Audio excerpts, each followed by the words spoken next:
పొందుకునేవాడు. కానీ ఏం చేద్దాం, జీవాన్ని నిర్లక్ష్యం చేసి జ్ఞానాన్ని పొందగోరారు.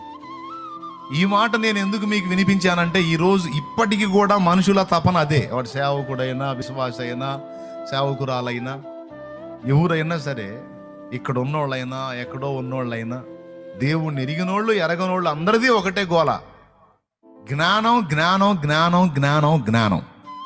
ఈరోజు సెల్ ఫోన్ అద్భుతంగా విరివిగా వాడబడుతుంది మనుషుల చేతుల్లో. వై? జ్ఞాన సముపార్జన.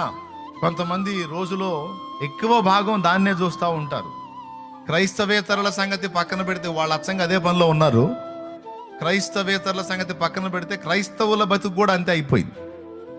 అదేమంటే, అన్నయ్య ఆర్థిక లావాదేవీలు ఎక్సెట్రా ఎక్సెట్రా ఇందులో నడుస్తున్నాయి, సెల్ అవసరమైంది, ఓకే. రెండోది, అన్నయ్య మేము దేవుని వాక్యం చూడటానికి సెల్ అవసరం, ఓకే. అంతటితో ఆగుతున్నారా? లేదు.